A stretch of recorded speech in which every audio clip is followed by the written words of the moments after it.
If you struggle with shyness or social anxiety, check out our free No BS training course with actual useful advice you can do from home. None of that just get out there nonsense. The link is in the description below. For now, let's get to today's question.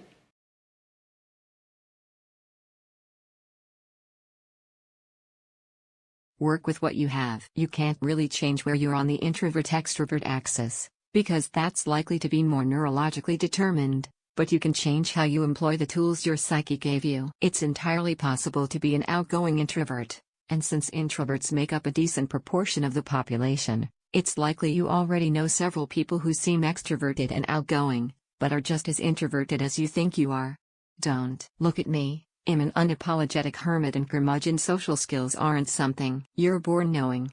It's something that's learned, and indeed, there can be some advantages to learning them later in life, in the sense that you can reflect on the process and really understand exactly what makes human social life tick. Observe, reflect, and adopt what you see working. Since you mention you're timid, figure out what makes you that way. Is it fear of not being able to measure up to people? Then watch for signs that most people don't really know what they're talking about, and reassure yourself that you're no worse. The big secret behind most confident-seeming individuals is that they're quivering inside, but good at projecting an impression of having their proverbial shit together. Is it social anxiety? There's cognitive behavioral therapy, and a host of self-help resources and online communities centered around helping others overcome those hurdles. Figure out your triggers, and then expose yourself to them. Afraid of talking to people? Give yourself homework assignments. Talk to at least one stranger a day. Then ramp it up until you no longer feel hesitant to approach people. Observe, reflect, and adapt. Humans are really good at that,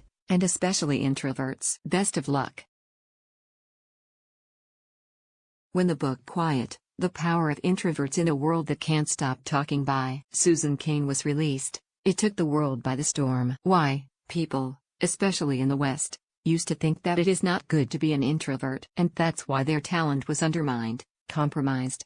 Now, who are the introverts? There are many psychological definitions of introversion, but what Susan Cain prefers is people who prefer quieter, more minimally stimulating environments. Now, your question: how can an introvert become an extrovert? I don't think it is possible even if the person changes his or her preference. See definition.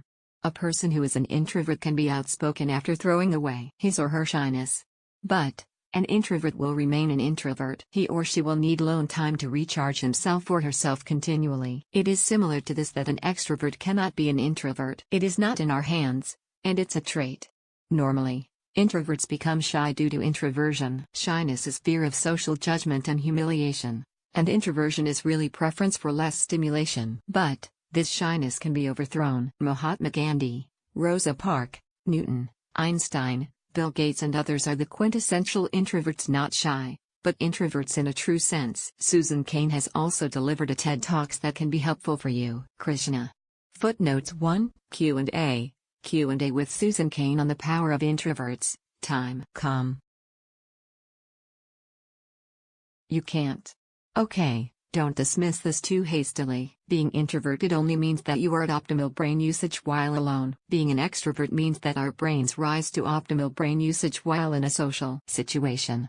This is not to say that introverts are better intellectually, but rather that their brains are in the area that they function best while alone. Instead, you may be asking how to be better with people. If you are an introvert, you won't be able to help feeling worn out after social gatherings, and that's nothing to be ashamed of. Right. How to be more energetic around people. Set yourself a challenge. Today, approach someone you wouldn't normally talk to and ask them how their day is going.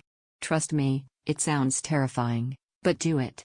Enter into a conversation. People love to talk about themselves, so ask lots of questions and get some detail. Try the 80-20 rule. 80% of the time, look the person you are talking to in the eye. Oh, daunting. Once you become comfortable with that person, you can talk to them the next day or some other time by bringing up something that you talked about previously. Do this more with new people, and soon you'll have much better people skills.